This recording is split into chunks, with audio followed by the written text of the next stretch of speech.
Right any 3 properties of indifference curve. നിസ്സംഗത വക്രങ്ങളുടെ ഏതെങ്കിലും 3 പ്രത്യേകതകൾ എഴുതുക. എക്സാമിന് ആവർത്തിച്ച് ചോദിക്കുന്നൊരു ചോദ്യമാണ്. 4 മാർക്കിനും 5 മാർക്കിനും അതുപോലെ 8 മാർക്കിനും ഈ ചോദ്യം വരാറുണ്ട്.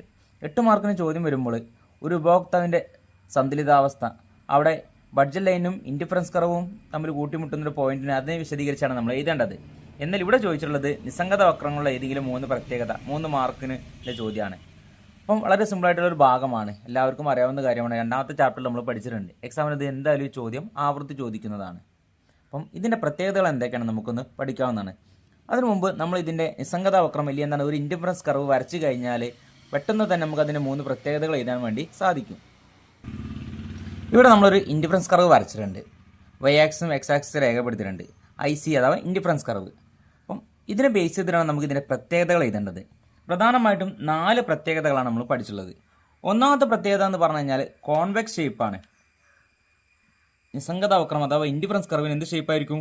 കോൺവെക്സ് ഷേപ്പാണ്. നിങ്ങൾ കണ്ടിട്ടുണ്ടായിരിക്കും അല്ലേ, ഒരു കോൺവെക്സ് ഷേപ്പാണ്. ഒന്നാമത്തെ പ്രത്യേകത നമ്മൾ പറഞ്ഞത് കോൺവെക്സ് ഷേപ്പായിരിക്കും. രണ്ടാമത്തത് നിസ്സംഗത വക്രം അഥവാ ഇൻഡിഫറൻസ് കർവ് ഇടത്തുനിന്ന് വലത്തോട്ട് ചെരിഞ്ഞിറങ്ങുന്ന കർവായിരിക്കും. ഇടത് സൈഡിൽ നിന്ന് വലത് സൈഡിലേക്ക് ചരിഞ്ഞിറങ്ങുന്ന കർവായിരിക്കും അല്ലേ. അതായത് ഇൻഡിഫറൻസ് കർവ് എന്ന് പറഞ്ഞാൽ ഇടത്തു നിന്ന് വലത്തോട്ട് ചരിഞ്ഞിറങ്ങുന്ന കർവായിരിക്കും. Indifference curve downward from left to right, ഇടത്തു നിന്ന് വലത്തോട്ട് ചരിഞ്ഞിറങ്ങുന്ന കർവായിരിക്കും. Indifference curve downward from left to right. 2 പ്രത്യേകത എഴുതി. ഇനി മൂന്നാമത്തെ പ്രത്യേകത എഴുതുമ്പോൾ നമ്മളിവിടെ ഇൻഡിഫറൻസ് മാപ്പ് കൂടി വരയ്ക്കണം. ഇൻഡിഫറൻസ് മാപ്പ് വരച്ചു കഴിഞ്ഞാൽ മാത്രമേ ബാക്കിയുള്ള 2 പ്രത്യേകത നമുക്ക് എഴുതാൻ വേണ്ടി സാധിക്കുള്ളൂ. ഇൻഡിഫറൻസ് കർവിൻ്റെ പ്രത്യേകത ചോദിച്ചു കഴിഞ്ഞാൽ നമ്മൾ ഇൻഡിഫറൻസിൻ്റെ മാപ്പിൻ്റെ പ്രത്യേകതയും കൂടി നമ്മൾ എഴുതേണ്ടതായിട്ടുണ്ട്. അപ്പോൾ ഇൻഡിഫറൻസ് മാപ്പിൻ്റെ പ്രത്യേകത എന്ന് പറഞ്ഞാൽ ഒന്നിലധികം ഇൻഡിഫറൻസ് കർവുകൾ കൂടി ചേർന്നതാണ് ഇൻഡിഫറൻസ് മാപ്പ് എന്ന് പറഞ്ഞാൽ. നമ്മളിവിടെ 3 വരയ്ക്കുന്നുണ്ട്. ഇതിന് IC1 എന്ന് കൊടുക്കാം, IC2 എന്ന് കൊടുക്കാം, IC3. അപ്പം 3 ഇൻഡിഫറൻസ് കർവ് നമ്മളവിടെ വരച്ചിട്ടുണ്ട്. അപ്പം ഇൻഡിഫറൻസ് കർവിൻ്റെ പ്രത്യേകത ചോദിച്ചു കഴിഞ്ഞാൽ അതെന്താണ്? ഇൻഡിഫറൻസ് മാപ്പിൻ്റെ പ്രത്യേകതകൾ കൂടിയാണ് നമ്മൾ എഴുതേണ്ടത്. മൂന്നാമത്തെ പ്രത്യേകത ഉയർന്ന ഇൻഡിഫറൻസ് കർവ് അല്ലെങ്കിൽ എന്താണ് മുകളിലെ ഇൻഡിഫറൻസ് കർവ് കൂടുതൽ അളവിനെ പ്രതിദാനം ചെയ്യുന്നു, അല്ലെങ്കിൽ എന്താണ് കൂടുതൽ സംതൃപ്തിയെ പ്രതിദാനം ചെയ്യുന്നു. അപ്പോൾ താഴെയുള്ളതിനെ അപേക്ഷിച്ച് നോക്കും മുകളിലുള്ളതിനൊക്കെ എപ്പോഴും എന്തായിരിക്കും? അളവ് കൂടുതലായിരിക്കും. അപ്പോൾ താഴത്തിനെ അപേക്ഷിച്ച് നോക്കുമ്പോൾ മുകളിലുള്ളത് അളവ് കൂടും. ഉയർന്ന തരത്തിലുള്ള നിസ്സംഗത വക്രങ്ങൾ അഥവാ ഇൻഡിഫറൻസ് കർവ് ഉയർന്ന തരത്തിലുള്ള ഉപയുക്തത പ്രദാനം ചെയ്യും, അല്ലെങ്കിൽ കൂടുതൽ സംതൃപ്തി പ്രദാനം ചെയ്യും. Higher indifference curve represent higher level of satisfaction. Higher indifference curve represent higher level of satisfaction.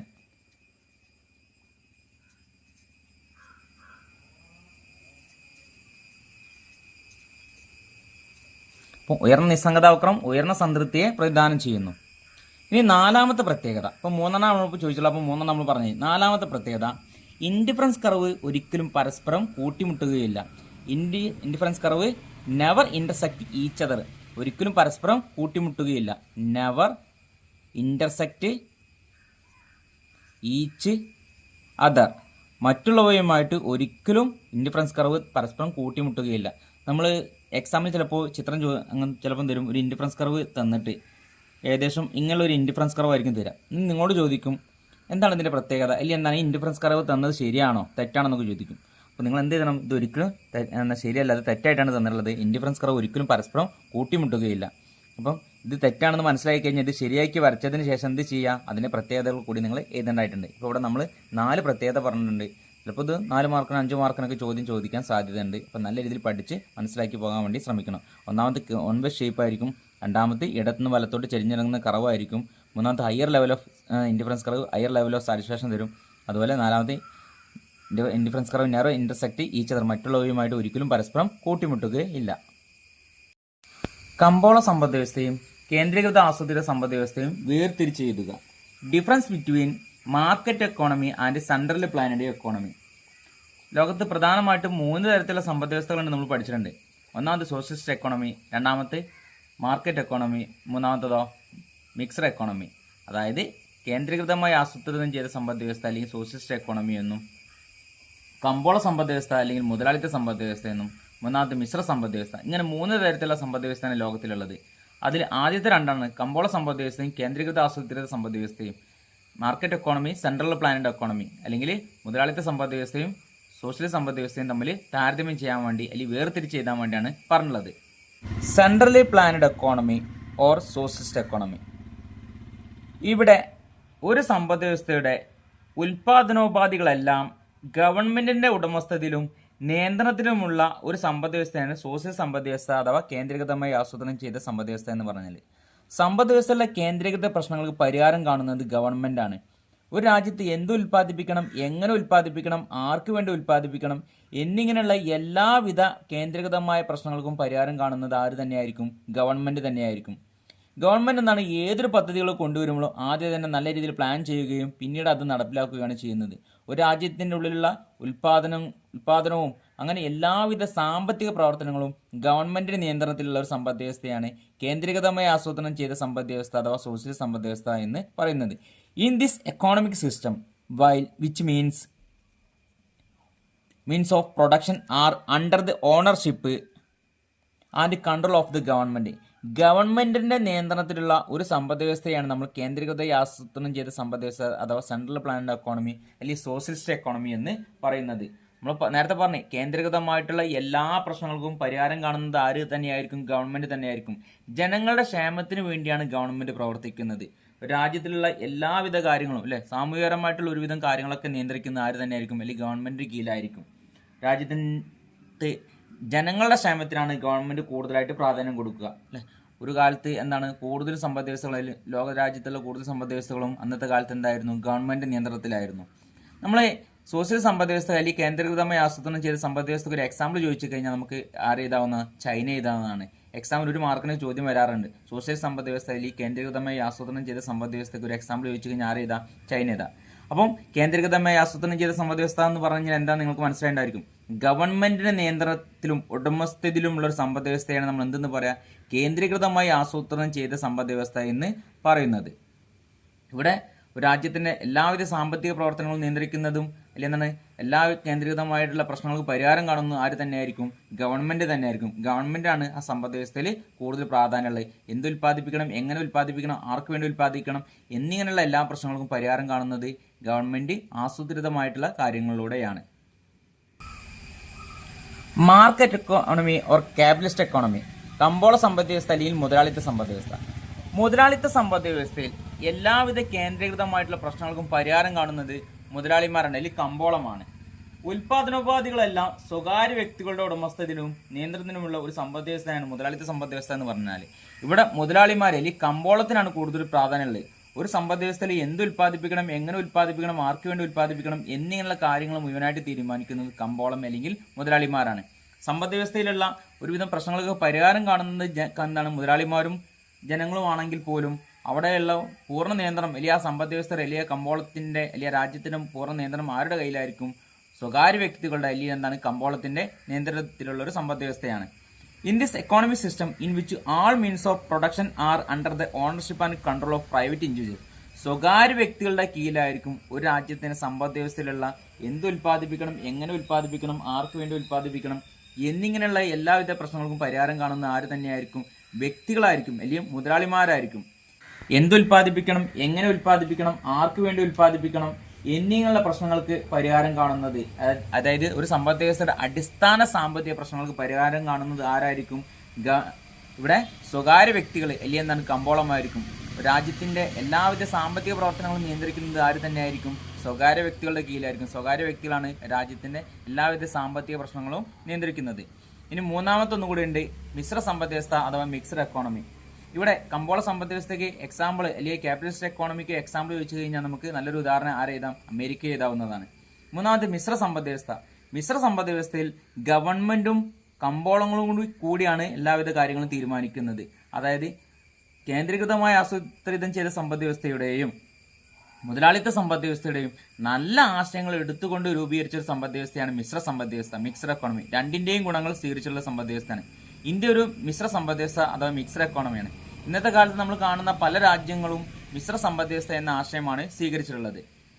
Mishra സമ്പദ് വ്യവസ്ഥയിൽ ഗവൺമെന്റിന് നിയന്ത്രണം ഉണ്ടായിരിക്കും, എന്നാൽ സ്ഥാപനങ്ങളും മറ്റൊക്കെ നിയന്ത്രിക്കുന്ന ആരായിരിക്കും? സ്വകാര്യ വ്യക്തികളാണെങ്കിൽ പോലും അവരുടെ മേലൊരു നിയന്ത്രണം ആരുടെ അടുത്തുണ്ടായിരിക്കും? ഗവൺമെൻറ്റിൻ്റെ കീഴിലുണ്ടായിരിക്കും.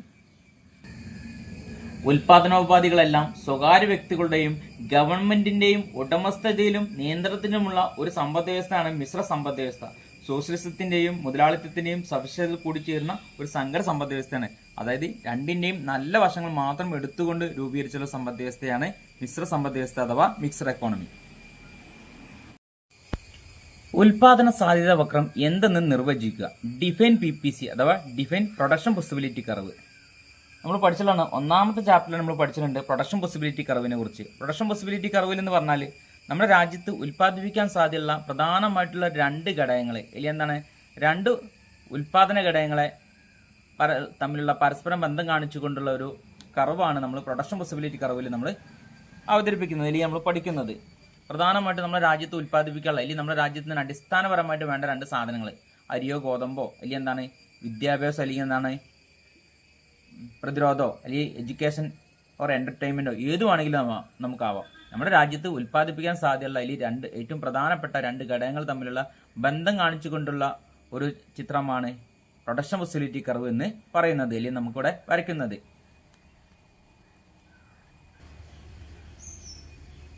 ഉൽപാദന സാധ്യത വക്രം. വിഭവങ്ങളുടെ വിനിയോഗം, വിഭവങ്ങളുടെ പൂർണ്ണ ഉപയോഗം, ഉൽപാദനത്തിനെയും വിതരണത്തെയും കാര്യക്ഷമത, വിഭവങ്ങളുടെ വളർച്ച തുടങ്ങിയ സാമ്പത്തിക പ്രശ്നങ്ങൾ സൂചിപ്പിക്കാൻ ഉപയോഗിക്കുന്ന ഒരു സ്റ്റാറ്റിസ്റ്റിക്കൽ ഉപകരണമാണ് ഉൽപാദന സാധ്യത വക്രം എന്ന് പറഞ്ഞാൽ. അതായത് വിഭവങ്ങളുടെ വളർച്ച, ഉൽപാദനത്തിന് വിതരണത്തിന് കാര്യക്ഷമത, വിഭവങ്ങളുടെ പൂർണ്ണ ഉപയോഗം, വിഭവങ്ങളുടെ വിനിയോഗം എന്നിവയെ അവതരിപ്പിക്കാനുള്ള ഒരു സ്റ്റാറ്റിസ്റ്റിക്കൽ ഉപകരണമായിട്ടാണ് എന്തുപയോഗിക്കുന്നത്? ഉൽപാദന സാധ്യത വക്രം അഥവാ പ്രൊഡക്ഷൻ പോസിബിലിറ്റി കർവ് ഉപയോഗിക്കുന്നത്. ഇതിനെ നമ്മൾ ഉൽപാദന സാധ്യത പരിധി എന്നുകൂടി അറിയപ്പെടുന്നുണ്ട്. ലഭ്യമായ വിഭവങ്ങളും സാങ്കേതിക വിദ്യയും പൂർണ്ണമായി ഉപയോഗിച്ച് ഒരു സമ്പദ് വ്യവസ്ഥയ്ക്ക് ഉൽപ്പാദിപ്പിക്കാൻ കഴിയുന്ന രണ്ട് സാധനങ്ങൾ, പ്രധാനമായിട്ട് നമ്മുടെ രാജ്യത്തിന് അത്യാവശ്യമുള്ള രണ്ട് സാധനങ്ങൾ, അവയുടെ വിവിധ അളവുകൾ യോജിപ്പിച്ച് വരയ്ക്കുന്ന രേഖയാണ് ഉൽപാദന സാധ്യതാ വക്രം എന്ന് പറയുന്നത്. It is defined as the locus of points of combinations of two goods, രണ്ട് സാധനങ്ങൾ, which an economy can produce, ഒരു രാജ്യത്തിന് ഉൽപ്പാദിപ്പിക്കാൻ സാധ്യമായ, വിത്ത് ദ അവൈലബിൾ റിസോഴ്സ്, ലഭ്യമായിട്ടുള്ള വിഭവങ്ങൾ, and A given stock of technology, ലഭ്യമായ ടെക്നോളജിയും ഉപയോഗിച്ചിട്ട് നിർമ്മിക്കുകയാണ് ചെയ്യുന്നത്. ഇങ്ങനെയുള്ള രണ്ട് വസ്തുക്കൾ ഉപയോഗിച്ച് നിർമ്മിക്കുന്നതിൻ്റെ ഒരു statistical, it is A statistical device, ഒരു എന്താണ് സ്റ്റാറ്റിസ്റ്റിക്കൽ ഉപകരണമാണ് എന്തെന്ന് പറഞ്ഞു കഴിഞ്ഞാൽ ഉൽപാദന സാധ്യത വക്രം എന്നതുകൊണ്ട് അർത്ഥമാക്കുന്നത്. അപ്പം നിങ്ങൾക്ക് എന്താ ഉൽപാദന സാധ്യത വക്രം എന്ന് മനസ്സിലായിട്ടുണ്ടാവും. ഒരു രാജ്യത്ത് ലഭ്യമായിട്ടുള്ള വിഭവങ്ങളും അല്ലെങ്കിൽ അവിടുത്തെ ടെക്നോളജി ഉപയോഗിച്ച് ഉൽപ്പാദിപ്പിക്കാൻ സാധ്യമായിട്ടുള്ള പ്രധാനമായിട്ട് ആ രാജ്യത്തിന് വേണ്ട അത്യാവശ്യമായിട്ട് രണ്ട് സാധനങ്ങൾ, ഒരേപോലെ ഉപയോഗത്തിലിരുന്ന രണ്ട് സാധനങ്ങൾ വിവിധ അളവുകൾ തമ്മിൽ ബന്ധിപ്പിച്ചുകൊണ്ട് നമ്മളൊരു കർവ് വരയ്ക്കുകയാണെങ്കിൽ, അല്ലെങ്കിൽ ഇതൊരു സ്റ്റാറ്റിസ്റ്റിക്കൽ ടൂളാണെന്ന് പറഞ്ഞ് അങ്ങനെ ഉപയോഗിച്ചൊരു കർവ് വരയ്ക്കുകയാണെങ്കിൽ അതിനെ നമ്മൾ എന്തെന്ന് പറയാം? പ്രൊഡക്ഷൻ പോസിബിലിറ്റി കർവ് എന്ന് പറയുന്നത്. ഇവിടെ നമ്മുടെ രാജ്യത്ത് നമുക്ക് വേണമെങ്കിൽ അരിയും ഗോതമ്പും ഏറ്റവും പ്രധാനമായിട്ടുള്ള രണ്ട് സാധനമാണ്. വിനോദത്തിന് വേണ്ടിയോ വിദ്യാഭ്യാസത്തിന് വേണ്ടിയോ, എഡ്യൂക്കേഷൻ ഓർ എൻ്റർടൈൻമെൻറ്റ്, അല്ലെങ്കിൽ നമുക്ക് ഡിഫൻസ് നോക്കാം, അല്ലെങ്കിൽ എന്താണ് ആരോഗ്യം നോക്കാം, അല്ലേ? ഇങ്ങനെയുള്ള ഒരുപാട് ഹെൽത്ത് ഓർ ഡിഫൻസ്, ആരോഗ്യം അല്ലെങ്കിൽ എന്താണ് പ്രതിരോധം നോക്കാം. ഇതിൽ ഏതിനാണ് നമ്മൾ കൂടുതൽ പ്രാധാന്യം കൊടുക്കുന്നത്? അത് ഉപയോഗിച്ചുകൊണ്ട് നമുക്ക് എന്താണ് ഒരു സ്റ്റാറ്റിസ്റ്റിക്കൽ എന്താണ് ഒരു രൂപരേഖ നമ്മൾ വരയ്ക്കുകയാണ്, അല്ലെങ്കിൽ എന്താണ് ഒരു ചിത്രം വരയ്ക്കുകയാണ്. ഇതിനെ നമ്മൾ എന്തെന്ന് പറയാം? പ്രൊഡക്ഷൻ പോസിബിലിറ്റി കർവ് എന്ന് പറയുന്നത്. ഇവിടെ നമ്മളൊരു പ്രൊഡക്ഷൻ പോസിബിലിറ്റി കർവ് വരച്ചിട്ടുണ്ട്. ഗുഡ് 1 താഴെയും കൊടുത്തിട്ടുണ്ട്, ഗുഡ് 2 സാധനം 2ൻ്റെ അളവ് മുകളിലാണ് കൊടുത്തിരിക്കുന്നത്. വൈ ആക്സിസിൽ സാധനം 2ൻ്റെ അളവും എക്സ് ആക്സിസിൽ സാധനം 1ൻ്റെ അളവും, അവ തമ്മിൽ എന്താണ് അവയുടെ അളവുകൾ അല്ലെ ഒരു നിശ്ചിത അളവുകൾ ഉപയോഗിച്ചിട്ട് നമ്മളൊരു കർവ് വരച്ചിട്ടുണ്ട്. ഇവിടെ നമ്മൾ എക്സാമ്പിൾ വരച്ചിട്ടുള്ളൂ. ഇനി നിങ്ങൾക്ക് ചിലപ്പം കുറച്ച് സംഖ്യകളായിരിക്കും ഒരു ടേബിൾ തന്നിട്ട് അതിന് ബേസ് ചെയ്തിട്ടായിരിക്കും ഒരു പ്രൊഡക്ഷൻ പോസിബിലിറ്റി കർവ് വരയ്ക്കാൻ വേണ്ടി പറയാം. അപ്പോൾ നിങ്ങൾ സാധനം അല്ലെങ്കിൽ 2ൻ്റെ അല്ലെങ്കിൽ ഗുഡ്സ് 2ൻ്റെ ഇതിൽ വൈ ആക്സിസിലും സാധനം 1 X1ൻ്റെ അളവ് താഴെയുമാണ് നിങ്ങൾ രേഖപ്പെടുത്തേണ്ടത്. ഇപ്പോൾ പ്രൊഡക്ഷൻ പോസിബിലിറ്റി കർവ് വരച്ചിട്ടുണ്ട്. ഇനി ചിലപ്പോൾ എക്സാമിന് ഇതിൻ്റെ രണ്ട് പ്രത്യേകത ചോദിക്കാറുണ്ട്. എന്താണ് ഇതിൻ്റെ പ്രത്യേകത അല്ലെങ്കിൽ ഇതിൻ്റെ സവിശേഷത ചോദിക്കാറുണ്ട്. ഒന്നാമത്തത് കോൺവെക്സ് ഷേപ്പ് ആയിരിക്കും. കോൺവെക്സ് അല്ലേ, ഒരു ആകൃതി കണ്ട് നിങ്ങൾ ഒരു കോൺവെക്സ് ഷേപ്പ് ആയിരിക്കും അല്ലെ, പുറത്തേക്ക് ഒരു വളഞ്ഞിട്ടുള്ള ഒരു കർവാണ് കാണിച്ചിരിക്കുന്നത്, കോൺവെക്സ് ഷേപ്പ്. രണ്ടാമത്തോ downward from left to right, അതായത് ഇടത്ത് നിന്ന് വലത്തോട്ട് അല്ലേ, downward from left to right. ഇടത്ത് നിന്ന് വലത്തോട്ട് ചരിഞ്ഞിറങ്ങുന്ന ഒരു കർവാണ്. ഇപ്പോൾ രണ്ട് പ്രത്യേകത നമ്മൾ പറഞ്ഞു, 1 മാർക്ക് 2 മാർക്കിനൊക്കെ ചിലപ്പോൾ ഇതും ചോദിക്കാൻ സാധ്യതയുണ്ട്. ഒരു പ്രൊഡക്ഷൻ പോസിബിലിറ്റി കർവ് നമ്മൾ വരച്ച് കഴിഞ്ഞു, അവിടെ സാധനം 1ൻ്റെ അളവ് ഇവിടെയാണെന്നും സാധനം 2ൻ്റെ അളവ് ഇവിടെയാണ് നമ്മൾ രേഖപ്പെടുത്തി കഴിഞ്ഞു. അവിടെ 2 പ്രത്യേകതകൾ നമ്മൾ എഴുതിയിട്ടുണ്ട്. ഞാൻ നിങ്ങളോട് നേരത്തെ പറഞ്ഞു, ചിലപ്പോൾ നിങ്ങൾക്ക് ഒരു ടേബിൾ തന്നിട്ട് ഒരു പ്രൊഡക്ഷൻ പോസിബിലിറ്റി കർവ് വരയ്ക്കാൻ വേണ്ടി പറയാറുണ്ട്. ഇനി ചിലപ്പോൾ എക്സാമിന് മറ്റു രീതിയിൽ ചോദ്യം വരാറുണ്ട്. ഇന്ത്യയുടെ സാമ്പത്തിക സ്ഥിതി മെച്ചപ്പെട്ടു, അല്ലെങ്കിൽ ഇന്ത്യ സാമ്പത്തികപരമായിട്ട് പുരോഗതി പ്രാപിച്ചു, അങ്ങനെയാണെങ്കിൽ ഇവിടുത്തെ പ്രൊഡക്ഷൻ പോസിബിലിറ്റി കർവിന് എന്ത് മാറ്റം ഉണ്ടാവുന്നതായിരിക്കും ചോദിക്കാം. ഇന്ത്യ സാമ്പത്തികപരമായിട്ട് മെച്ചപ്പെട്ടു, അല്ലെങ്കിൽ ചൈന സാമ്പത്തികപരമായിട്ട് മെച്ചപ്പെട്ട് കഴിഞ്ഞാൽ ഇവിടുത്തെ പ്രൊഡക്ഷൻ പോസിബിലിറ്റി കർവിന് എന്ത് മാറ്റം ഉണ്ടാവും? അങ്ങനെയാണെങ്കിൽ രാജ്യത്തിന് ഉൽപ്പാദനം കൂടും. ഉൽപ്പാദനം കൂടുമ്പോൾ എന്താ സംഭവിക്കുക? പ്രൊഡക്ഷൻ പോസിബിലിറ്റി കർവ് എന്താണ്? മൂവ് റൈറ്റ് അല്ലെ, വലതുവശത്തേക്ക് സ്ഥാനം മാറും. അങ്ങനെ ഉയർച്ചയാണ് കാണിച്ചിരിക്കുന്നത് അല്ലേ. അതായത് രാജ്യം സാമ്പത്തികപരമായിട്ട് പുരോഗതി പ്രാപിക്കുകയാണെങ്കിൽ വലത്തോട്ടും, സാമ്പത്തികപരമായിട്ട് തകർച്ച നേരിടാൻ വെച്ചാൽ താഴോട്ടുമാണ് സ്ഥാനം മാറുക. എക്സാമിന് ചിലപ്പോൾ അങ്ങനെയും ചോദിക്കാറുണ്ട് കേട്ടോ. ചൈനയുടെ സാമ്പത്തിക സ്ഥിതി മോശപ്പെട്ടു, അല്ലെങ്കിൽ ഇന്ത്യയുടെ സാമ്പത്തിക സ്ഥിതി മോശപ്പെട്ടു, അങ്ങനെയാണെങ്കിൽ അവിടുത്തെ പ്രൊഡക്ഷൻ പോസിബിലിറ്റി കർവിന് എന്ത് മാറ്റം ഉണ്ടാവും എന്ന് ചോദിക്കും. മോശമാണെങ്കിൽ താഴത്തേക്കും, ഉയർച്ചയാണെങ്കിൽ മുകളിലേക്കുമായിരിക്കും കാണിച്ചിരിക്കുക. ഇനി ചിലപ്പോൾ എന്താണ്, അതുപോലെ ഏതെങ്കിലും പ്രൊഡക്ഷൻ പോസിബിലിറ്റി കർവിൻ്റെ ഉള്ളിലൊരു പോയിന്റ് തരും. ഇവിടുത്തെ ചോദിച്ചിട്ട് എന്താണ് ഇതിന്റെ പ്രത്യേകത എന്ന് ചോദിക്കും. ഇതിന് അണ്ടർ യൂട്ടിലൈസേഷൻ എന്നാണ്, വിഭവങ്ങളുടെ ഭാഗിക ഉപയോഗം. അതായത് വിഭവങ്ങൾ മുഴുവനായിട്ട് നമ്മൾ ഉപയോഗിക്കുന്നില്ല. ഇതാണ് ഇപ്പോൾ നമ്മൾ പ്രൊഡക്ഷൻ ഫെസിലിറ്റി കർവ് നമ്മൾ പറഞ്ഞിട്ടുണ്ട്. എന്നാൽ ഇതിന് താഴത്തുള്ള ഒരു അളവാണ് നമ്മൾ ചൂസ് ചെയ്യുന്നതെങ്കിൽ വീണ്ടും നമ്മളടുത്ത് ഉൽപ്പാദിപ്പിക്കാനുള്ള പൈസ ബാക്കിയുണ്ട്, അല്ലെങ്കിൽ എന്താണ് ടെക്നോളജിയും അല്ലെങ്കിൽ എന്താണ് അസംസ്കൃത വസ്തുക്കളൊക്കെ ബാക്കിയുണ്ട്. അപ്പം ഭാഗികമായിട്ടുള്ള ഉപയോഗം അണ്ടർ യൂട്ടിലൈസേഷൻ, ഇതിന് ഈ പോയിന്റ് നമ്മൾ എന്താ പറയുക, ഭാഗിക ഉപയോഗം അല്ലെങ്കിൽ അണ്ടർ യൂട്ടിലൈസേഷൻ. ഇനി ഇവിടെ നിന്നാണ് കാണിച്ചിരിക്കുന്നതെങ്കിലോ വിഭവങ്ങളുടെ പൂർണ്ണ ഉപയോഗം. ഈ പ്രൊഡക്ഷൻ ഫെസിലിറ്റി കർവ് ഏതൊരു പോയിന്റാണ് കാണിച്ചിരിക്കുന്നതെങ്കിൽ വിഭവങ്ങൾ മുഴുവനായിട്ട് നമ്മൾ ഉപയോഗിച്ച് ഉൽപ്പാദനം നടത്തിയെന്നായിരിക്കും പറയാം. അല്ലെങ്കിൽ എന്താണ് പുറത്തേക്കാണ് കാണിച്ചിരിക്കുന്നത്, എന്താണ് വിഭവങ്ങളുടെ വളർച്ചയാണ് കാണിച്ചിരിക്കുക. ഇനി പുറത്ത് എഴുതിയൊരു പോയിന്റ്, അല്ലെങ്കിൽ എന്താണ് ഇവിടെ ഈ ഒരു പോയിന്റാണ് നമുക്ക് കാണിച്ചിരിക്കുന്നതെങ്കിൽ പ്രൊഡക്ഷൻ ഫെസിലിറ്റി കർവ് പുറത്താണെങ്കിൽ വിഭവങ്ങളുടെ വളർച്ചയാണ് കാണിച്ചിരിക്കുക. ഉള്ളിലാണെങ്കിൽ വിഭവങ്ങളുടെ ഭാഗിക ഉപയോഗം, പ്രൊഡക്ഷൻ ഫെസിലിറ്റി കർവിലാണെങ്കിൽ വിഭവങ്ങളുടെ പൂർണ്ണ ഉപയോഗം, പ്രൊഡക്ഷൻ ഫെസിലിറ്റി കർവിന് പുറത്താണെങ്കിൽ വിഭവങ്ങളുടെ വളർച്ച എന്താണ്, അതിൻ്റെ ഗ്രോത്താണ് കാണിച്ചിരിക്കുക. അപ്പം എക്സാമിന് ഈ രീതിയിലും ചോദ്യങ്ങൾ ചോദിച്ചു കഴിഞ്ഞാൽ നിങ്ങൾ നല്ല രീതിയിൽ എക്സാം അറ്റൻഡ് ചെയ്യാൻ വേണ്ടി നിങ്ങൾ ശ്രമിക്കണം.